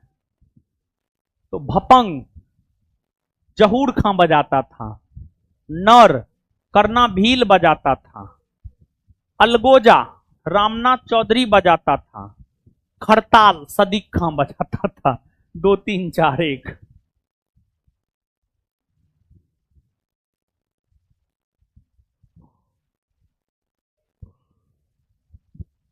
आगे आइएगा बाबू। जब तक जीवित रहो, सुख से जीवित रहो, चाहे इसके लिए ऋण ही लेना पड़े, क्योंकि शरीर के भस्मीभूत हो जाने पर पुनरागमन नहीं हो सकता है, मतलब पुनर्जन्म नहीं हो सकता है। पुनर्जन्म का निषेध करने वाली यह उक्ति किसकी है? मतलब जीवित हैं, कर्ज ले ले करके अपना जो करना है कीजिए, मर जाइएगा तो कौन देखने गया। तो मतलब कुल मिलाकर के क्वेश्चन ये कह रहा है कि इसमें से किसने पुनर्जन्म का विरोध किया है, मतलब पुनर्जन्म नहीं होता। जैसे हिंदू धर्म, हिंदू धर्म पुनर्जन्म का समर्थन करता है, बौद्ध धर्म पुनर्जन्म का समर्थन करता है, बौद्ध धर्म पुनर्जन्म का समर्थन करता है। तो लेकिन आपको एक चार्वाक संप्रदाय है, जिस चार्वाक संप्रदाय की स्थापना चार्वाक ने किया है, उस चार्वाक संप्रदाय में पुनर्जन्म निषेध है। यानी चार्वाक संप्रदाय का मानना है कि पुनर्जन्म होबे नहीं करता है, जीवित है, मस्त रहो, मस्त रहने के लिए ऋण लेना पड़े ले लो, कोई दिक्कत ना है, क्योंकि क्या पता तुम आएगा कि नहीं आएगा।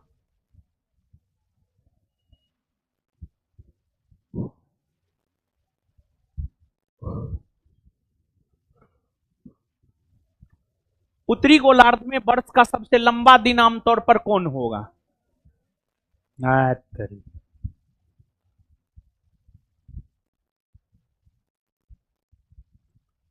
देखिए, पृथ्वी है, बीच से होकर 0 डिग्री अक्षांश रेखा गुजरती है, ऊपर जाइएगा उत्तरी गोलार्ध मिलेगा, उत्तरी गोलार्ध में 23.5 डिग्री उत्तरी अक्षांश रेखा है, जिसको कर्क रेखा कहते हैं।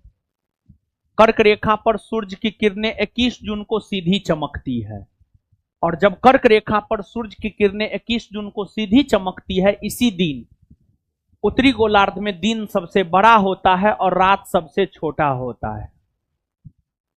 यह जो 21 जून का तिथि है, यह जून का दूसरा पखवाड़ा माना जाता है। एक पखवाड़ा 15 दिन, 1 से 15, 1 जून से 15 जून पहला पखवाड़ा, 16 से 30 जून या 31 जून जो भी हो दूसरा पखवाड़ा। समझ गए ना? तो 21 जून पहला पखवाड़ा में आएगा कि दूसरा में? दूसरा, आंसर हो जाएगा बी। जैसे 21 जून को उत्तरी गोलार्ध में वर्ष का सबसे लंबा दिन होता है, उसी प्रकार दक्षिणी गोलार्ध में अगर देखा जाए तो दक्षिणी गोलार्ध में एक 23.5 डिग्री दक्षिणी अक्षांश रेखा है, जिसको हम लोग मकर रेखा कहते हैं। मकर रेखा पर सूर्य की किरणें 22 दिसंबर को लंबवत चमकती है। 22 दिसंबर का जो दिन होता है उत्तरी गोलार्ध का सबसे बड़ा दिन होता है और रात सबसे छोटी होती है, समझे। इसके बाद ये जो 0 डिग्री अक्षांश रेखा है, इस पर 21 मार्च और 23 सितंबर को 21 मार्च और 23 सितंबर को सूर्य की किरणें 0 डिग्री अक्षांश रेखा पर लंबवत चमकती है, जिस वजह से 21 मार्च और 23 सितंबर की तिथि को पूरे पृथ्वी पर दिन और रात की अवधि एक समान होती है, एक समान होती है। जैसे दिन और रात बड़ा होना छोटा होना, इसका मतलब समझते हैं आप? देखिए, दिन रात मिला करके तो 24 घंटा का होता है। जैसे मान लिया जाए दिन हो गया 12 घंटा 25 मिनट का, तो रात ऑटोमेटिक 12 घंटा से कम होगा, रात हो जाएगा 11 घंटा 35 मिनट, 11 घंटा 35 मिनट का हो जाएगा। तो यही जो कुछ मिनट फर्क होता है दिन और रात में, देखते ना है सूर्योदय सूर्यास्त, उसको देखिएगा तो आपको पता चल जाएगा दिन कितने घंटे का है, रात कितने घंटे का है। तो यही होता है और कुछ नहीं होता है। समझे बात को? हम क्या बोले, समझे हैं? नहीं समझे हैं तो हम क्या करें। बंगाल की खाड़ी की तुलना में अरब सागर में उच्च लवणता रिकॉर्ड की जाती है, क्योंकि अरब सागर में वाष्पीकरण की दर उच्च होती है तथा स्वच्छ जल का मंद अंतर प्रवाह प्रदर्शित होता है। यानी अरब सागर में लवणता ज्यादा होता है, यानी अब अरब सागर का पानी जो है ना ज्यादा लवणीय है। बंगाल की खाड़ी की तुलना में अरब सागर का पानी ज्यादा लवणीय है, ज्यादा खारा है। उसके पीछे रीजन यही है कि अरब सागर में वाष्पीकरण ज्यादा होता है, समझे। घास के मैदान और देश, स्टेपीज, मध्य एशिया और यूरोप भी। यूरोप के अंतर्गत रूस, प्रेयरीज उत्तरी अमेरिका और Canada, weld downs Australia, weld दक्षिण अफ्रीका।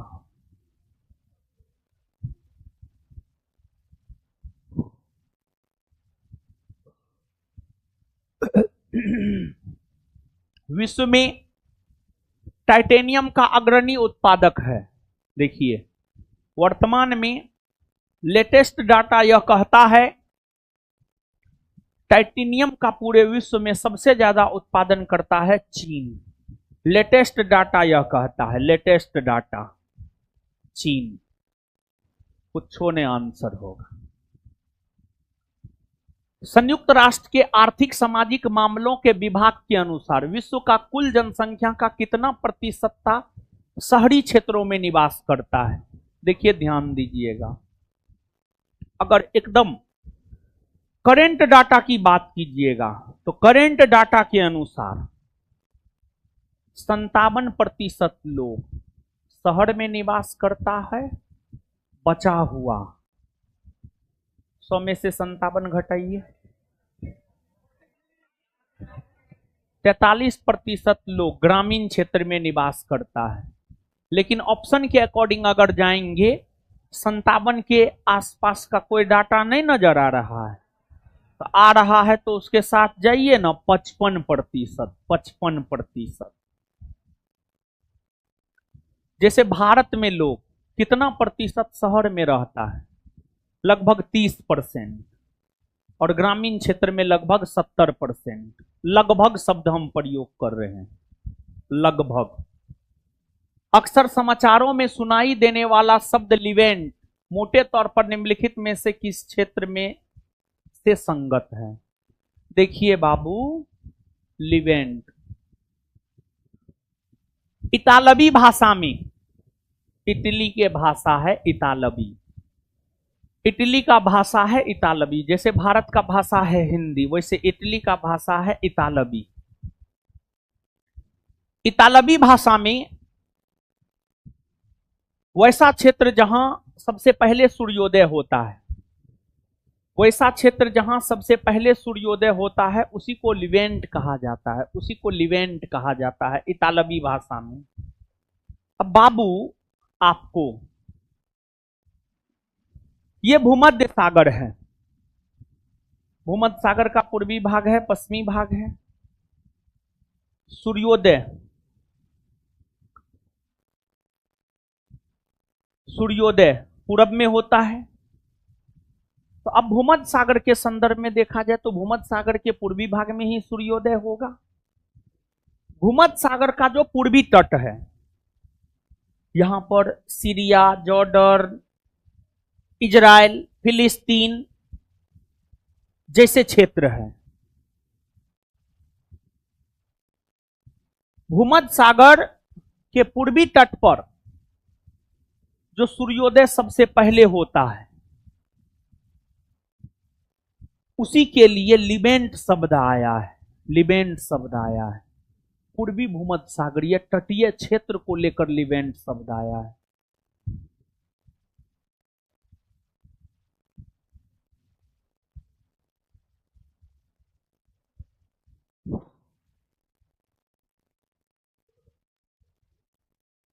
एक तरफ शहर है और एक तरफ नदी है। कौन शहर कौन नदी के तट पर बसा हुआ? खार्तूम। मिस्र की राजधानी कहां है? खार्तूम है, हैं? सूडान की राजधानी, सूडान की राजधानी खार्तूम। मिस्र की राजधानी काहिरा है। कुछ बोलते हैं तो हाँ, अरे नहीं आता है तो मुंह बंद रखो यार। खार्तूम, खार्तूम नामक शहर नील नदी पर है। विश्व की सबसे लंबी नदी नील नदी। फिर आपको जो है ब्राजाबिले, ब्राजाबिले, रॉटरडम, पेरिस। पेरिस सीन नदी पर न है, बोलिए पेरिस कहां गया जी? सीन।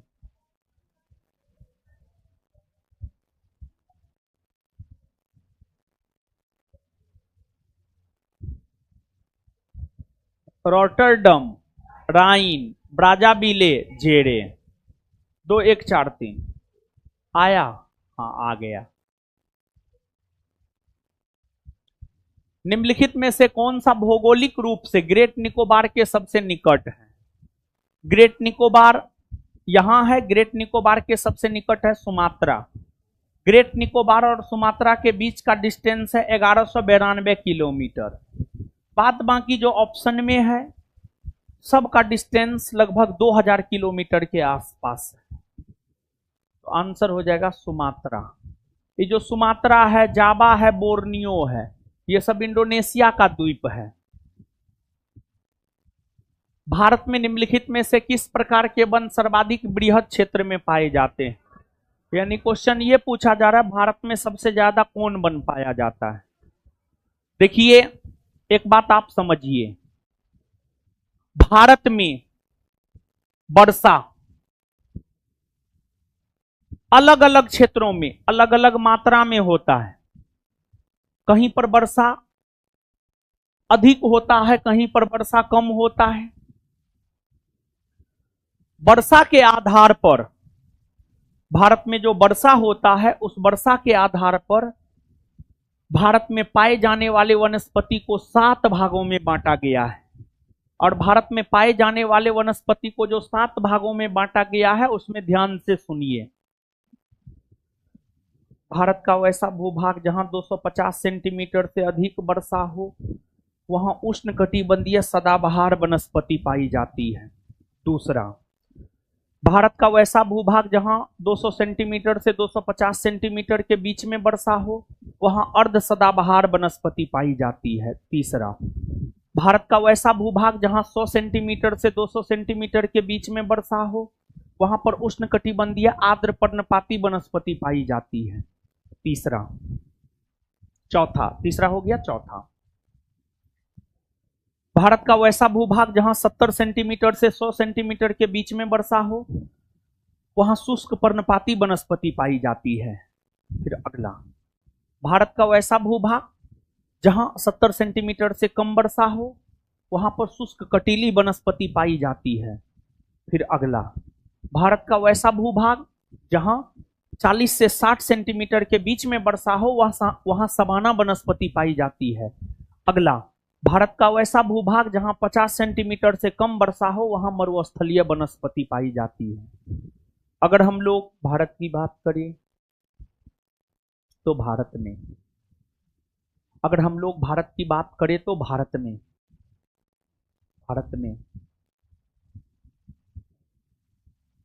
औसत वार्षिक वर्षा 125 सेंटीमीटर होता है। भारत में औसत वार्षिक वर्षा 125 सेंटीमीटर होता है। इसी वजह से भारत में उष्णकटिबंधीय आर्द्र पर्णपाती वनस्पति पाई जाती है, क्योंकि उष्णकटिबंधीय आर्द्र पर्णपाती वनस्पति वहां पाई जाती है जहां 100 सेंटीमीटर से 200 सेंटीमीटर के बीच में वर्षा हो। जहां 100 सेंटीमीटर से 200 सेंटीमीटर के बीच में वर्षा हो वहां पाई जाने वाली वनस्पति उष्णकटिबंधीय आर्द्र पर्णपाती वनस्पति कहलाती है। और भारत में वर्षा 125 सेंटीमीटर के आसपास होता है, इसलिए भारत में सबसे ज्यादा उष्णकटिबंधीय आर्द्र पर्णपाती वनस्पति पाई जाती है। और उष्णकटिबंधीय आर्द्र पर्णपाती वनस्पति के प्रमुख वृक्ष हैं शीशम, साल, सागवान, सखुआ, महुआ, टीक इत्यादि। समझ गए? आंसर होगा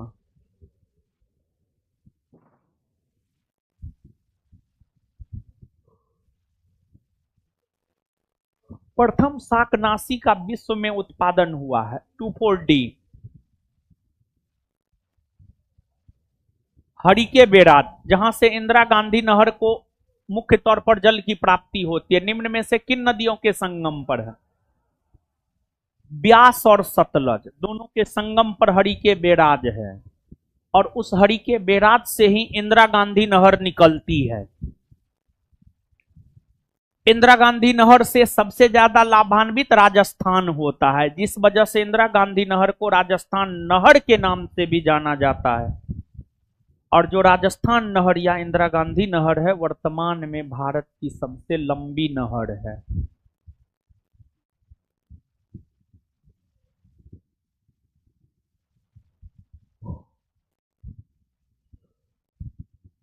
परमाणु ऊर्जा हेतु भारी जल संयंत्र अधोलिखित में किस स्थान पर नहीं है? तमिलनाडु के कलपक्कम में नहीं है। नेशनल ग्रीन ट्रिब्यूनल भारत सरकार द्वारा स्थापित किया गया है। देखिए, नेशनल ग्रीन ट्रिब्यूनल की अगर हम बात करें तो जो नेशनल ग्रीन ट्रिब्यूनल है, यह भारत सरकार के द्वारा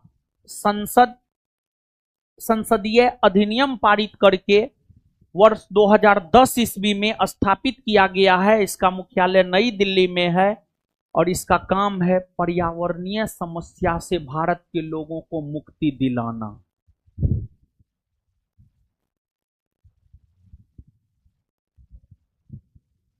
निम्नलिखित में से कौन सा एक वायु प्रदूषण का अच्छा सूचक है? लाइकेन। संयुक्त राष्ट्र पर्यावरण कार्यक्रम का मुख्यालय कहां है? संयुक्त राष्ट्र पर्यावरण कार्यक्रम का मुख्यालय है केन्या की राजधानी नैरोबी में, और यह संगठन स्थापित हुआ है 1972 में। द हेग में किसका संगठन है? किस संगठन का मुख्यालय है? अंतर्राष्ट्रीय न्यायालय का मुख्यालय नीदरलैंड के द हेग में है। अंतर्राष्ट्रीय न्यायालय का मुख्यालय नीदरलैंड के द हेग में है। इसके बाद IMF और वर्ल्ड बैंक का मुख्यालय कहां है? वाशिंगटन DC में। और संयुक्त राष्ट्र संघ का मुख्यालय न्यूयॉर्क में।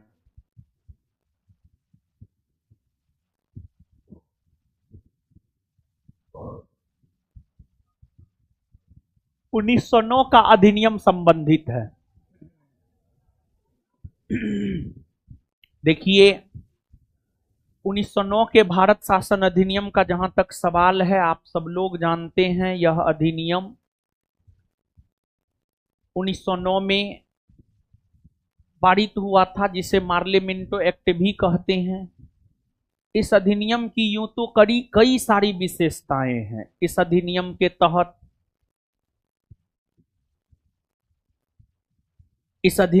तहत केंद्रीय विधान परिषद के सदस्यों को बजट पर सवाल पूछने का अधिकार मिला। इस अधिनियम के तहत केंद्रीय विधान परिषद के सदस्य पूरक प्रश्न भी पूछ सकते थे। इस अधिनियम के तहत वायसराय के कार्यकारिणी परिषद में एक भारतीय सदस्य को शामिल किया गया। इस अधिनियम के तहत मुसलमानों को पृथक निर्वाचन का अधिकार दिया गया। इस अधिनियम की जो सबसे बड़ी विशेषता है, वो जो मुसलमानों को पृथक निर्वाचन का अधिकार दिया गया, वहीं से पृथक निर्वाचन प्रणाली की शुरुआत हुई है। इस अधिनियम ने पृथक निर्वाचन प्रणाली की शुरुआत किया है। अब पृथक निर्वाचन प्रणाली क्या है? तो वैसी चुनाव प्रणाली जिसमें अलग अलग संप्रदाय या धर्म के लिए चुनाव अलग अलग होने थे, उसी को पृथक निर्वाचन प्रणाली कहा गया। पृथक निर्वाचन प्रणाली के अंतर्गत जब चुनाव होता था, तो जिस संप्रदाय के लिए चुनाव होता था या जिस धर्म के लिए चुनाव होता था, उसी धर्म का उम्मीदवार होता था और उसी धर्म का मतदाता होता था। अगर चुनाव मुसलमान के लिए हो रहा है तो उम्मीदवार मुसलमान होगा, मतदाता मुसलमान होगा। अगर चुनाव सिख के लिए हो रहा है तो उम्मीदवार सिख होगा, मतदाता सिख होगा। अगर चुनाव ईसाई के लिए हो रहा है तो उम्मीदवार ईसाई होगा और मतदाता भी ईसाई होगा। 1909 के भारत शासन अधिनियम के तहत जो पृथक निर्वाचन प्रणाली की शुरुआत हुई, इस अधिनियम के तहत मुसलमानों को पृथक निर्वाचन का अधिकार मिला। आगे चलकर 1919 के भारत शासन अधिनियम के तहत सिख, ईसाई और आंग्ल भारतीय को पृथक निर्वाचन का अधिकार मिला।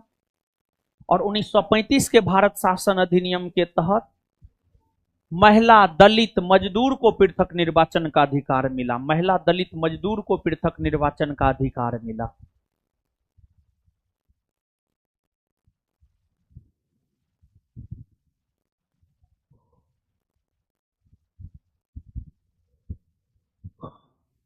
देखिए, भारत में संघात्मक शासन प्रणाली है या एकात्मक शासन प्रणाली है या अर्ध संघीय शासन प्रणाली है,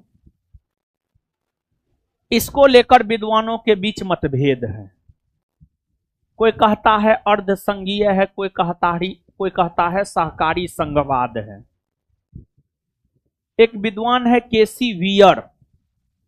केसी वियर नामक विद्वान ने यह कहा है कि भारत अर्ध संघीय राज्य है, भारत में अर्ध संघात्मक शासन प्रणाली है।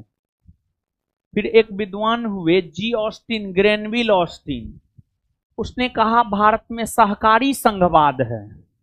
सहकारी संघवाद मतलब केंद्र और राज्य दोनों के बीच शक्ति का बंटवारा हो गया है, दोनों आपस में एक दूसरे को मदद करता है, दोनों आपस में समन्वय बैठा करके देश में शासन चलाने का काम करता है। जैसा कि आप देख सकते हैं, केंद्र सरकार, राज्य सरकार आपस में समन्वय और सामंजस्य बैठा करके देश में शासन चलाने का काम करता है। तो जी ऑस्टिन ने, ग्रेनविल ऑस्टिन ने भारतीय संघवाद को सहकारी संघवाद कहा है। Answer A.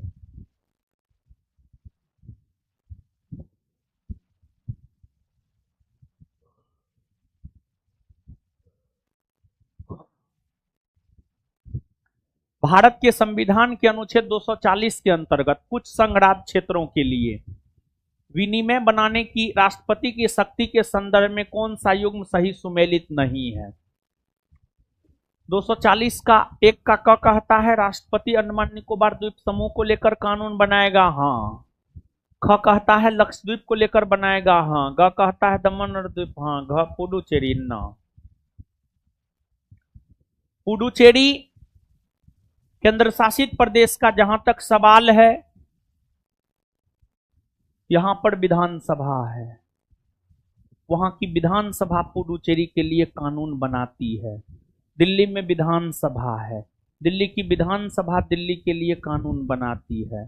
जम्मू कश्मीर केंद्र शासित प्रदेश में विधानसभा है, वहां की विधानसभा उसके लिए कानून बनाती है। Answer D. निम्नलिखित में से कौन सी स्वतंत्रताएं भारत के संविधान में मौलिक अधिकार के रूप में विशेष रूप से उल्लिखित नहीं है, किंतु बाद में उच्चतम न्यायालय द्वारा उस रूप से मान्य ठहराई गई है? देखिए, ध्यान दीजिएगा। मौलिक अधिकार की चर्चा अनुच्छेद 36 से अनुच्छेद 51। जग गया।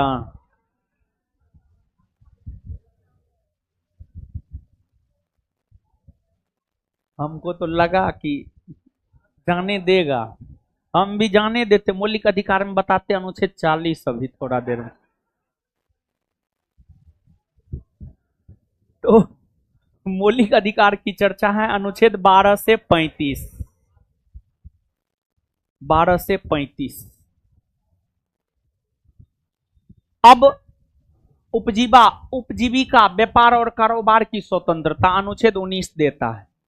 देश के किसी भी भाग में निवास और बस जाने अनुच्छेद 19 देता। संगम और संघ बनाने अनुच्छेद 19 देता है। 19 के सी में है संगम संघ बनाने। 19 के A B C D E F G. 19 के जी में है उपजीविका, व्यापार और कारोबार की स्वतंत्रता। और 19 के बी में डी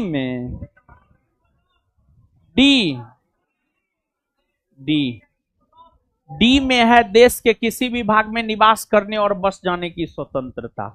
और प्रेस की स्वतंत्रता 19 के 1 के ए में है। लेकिन क्या मूल संविधान में, देखिए ये सब बात ABCD मूल संविधान में था, लेकिन डी प्रेस की स्वतंत्रता मूल संविधान में नहीं था।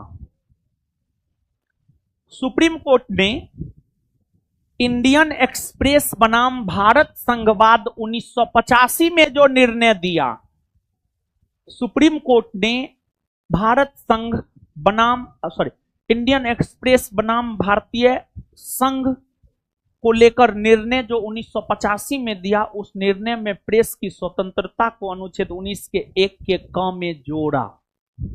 ये मूल संविधान में नहीं था, बाद में जोड़ा गया है। आंसर यही होगा, डी। राष्ट्रपति शासन अधिकतम लगाया जा सकता है।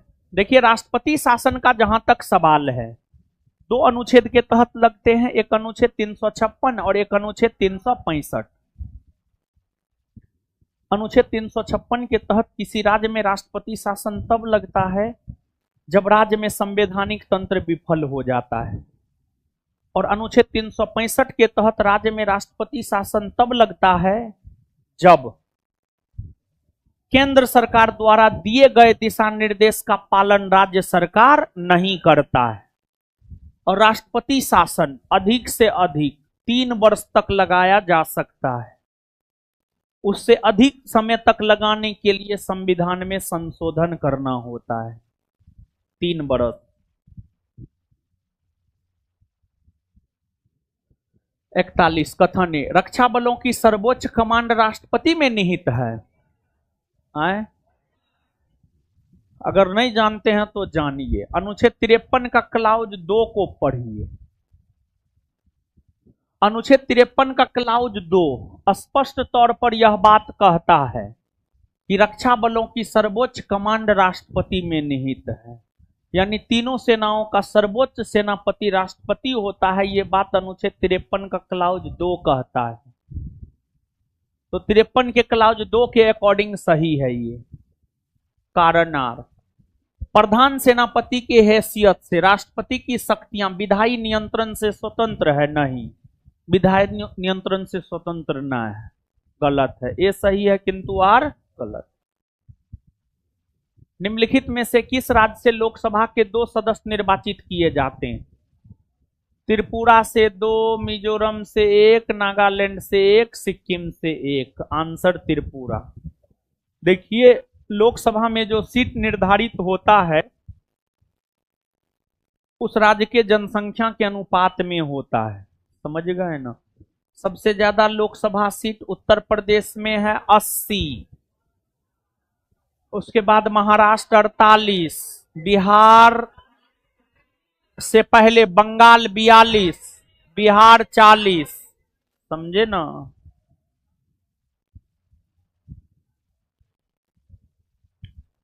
उत्तर प्रदेश के बाद लोकसभा में सर्वाधिक स्थान आवंटन किसको किया गया? महाराष्ट्र को। कितना?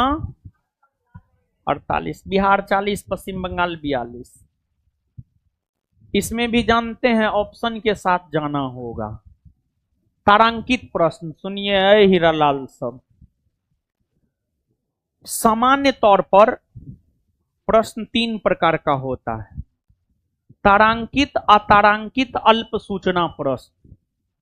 तारांकित प्रश्न वैसे प्रश्न जिसका जवाब मौखिक देना होता है, वो तारांकित प्रश्न कहलाता है।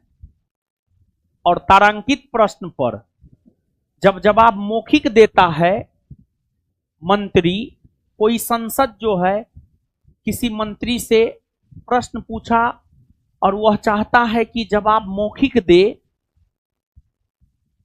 तो जवाब मौखिक जब मंत्री देता है तो जिस संसद सदस्य ने सवाल पूछा वो तुरंत उठ करके पूरक प्रश्न पूछ सकता है। तो तारांकित प्रश्न में जवाब मौखिक देना होता है और उस पर पूरक प्रश्न पूछे जा सकते हैं। अतारांकित प्रश्न में जवाब लिखित देना होता है और उस पर पूरक प्रश्न नहीं पूछे जा सकते हैं। 1 सही है, 2 गलत है, 3 सही है, 4 गलत है।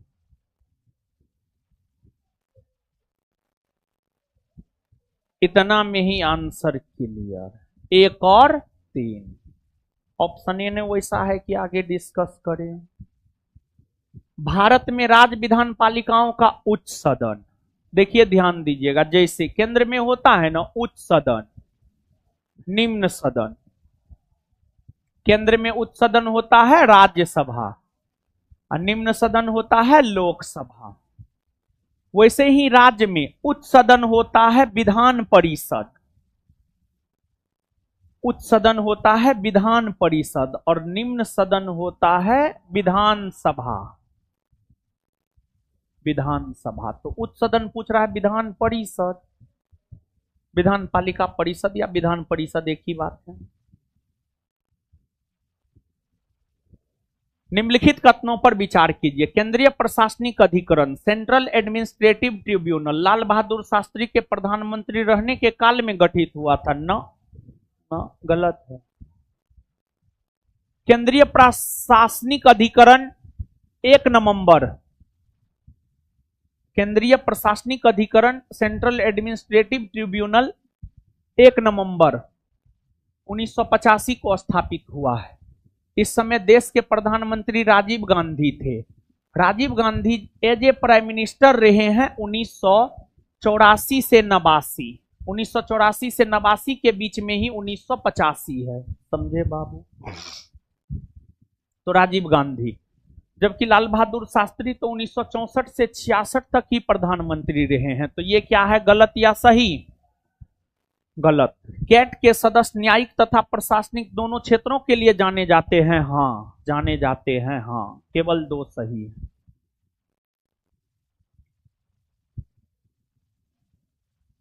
केंद्र तथा राज्यों के मध्य शक्तियों के वितरण के लिए भारत का संविधान 3 सूचियों को प्रस्तुत करता है। निम्न में से कौन से 2 अनुच्छेद शक्तियों के वितरण को विनियमित करता है? अनुच्छेद 245 और 246। 245 कहता है, 245 और 246 वही संघ सूची, राज्य सूची, समवर्ती सूची सबको लेकर प्रावधान करता है। कौन सी एक अखिल भारतीय सेवा नहीं है?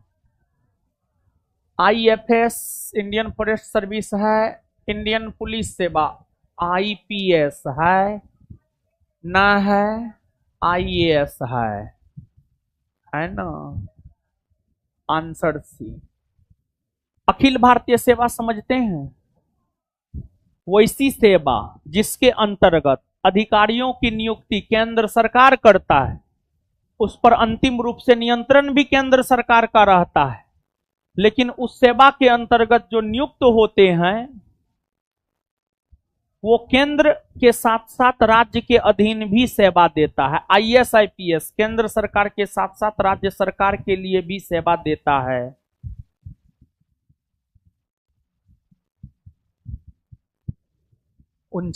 ए अनुपातिक प्रतिनिधित्व की प्रणाली अल्पसंख्यकों के प्रतिनिधित्व की समस्या का कुछ हद तक समाधान कर सकती है। हाँ, देखिए कैसे।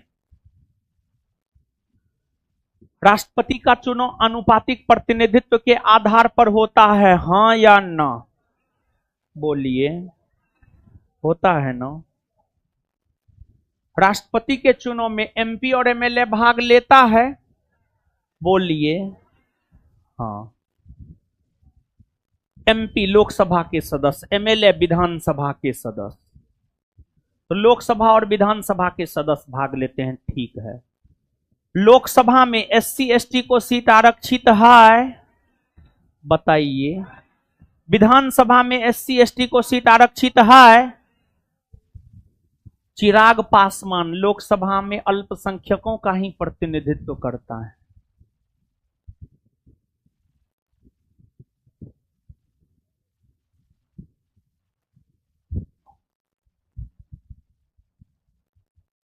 हाँ, सुनिए।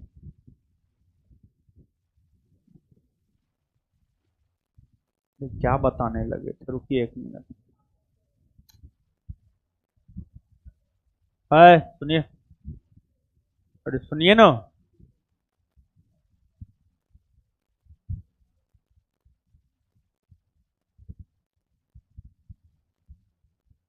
ठीक है, जा रहे थे।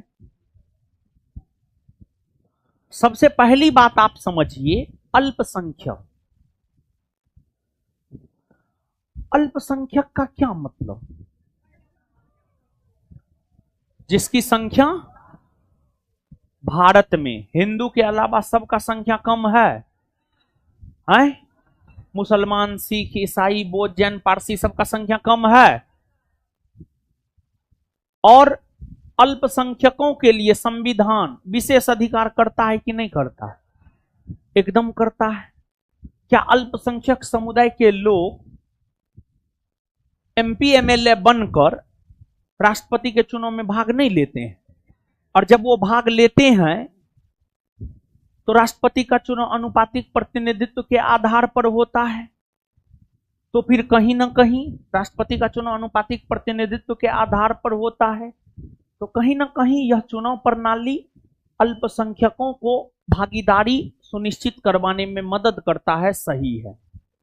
कारण अनुपातिक प्रतिनिधित्व की प्रणाली निर्जातीयता, लिंग, हितों और विचारधाराओं पर आधारित सभी प्रकार के समूहों के यथोचित प्रतिनिधित्व को सुलभ बनाती है। हाँ, दोनों सही है, व्याख्या भी सही है। भारतीय संविधान के प्राधिकृत हिंदी पाठ को निम्नलिखित संविधान संशोधनों में से किसके द्वारा प्रकाशित करने के लिए अधिकृत किया गया है? 58वां संविधान संशोधन 1987 के तहत। धन्यवाद सभी लोगों का। मिलते हैं अगले क्लास में। मोबाइल किसका है?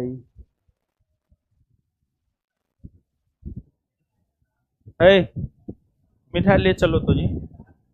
तुम लोग बहुत खाया है, स्टाफ भी बहुत खाया है। मेरे गाड़ी में दे देना, तो हम ले जाएंगे। मेरा गार्ड सब खाएगा। पकड़ो, जाओ गाड़ी में दो।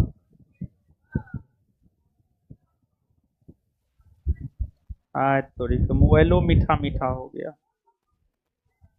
किसी को नहीं मिलेगा। 4 गो डिब्बा हम दिए हैं, 4 गो से को कम रहा ना।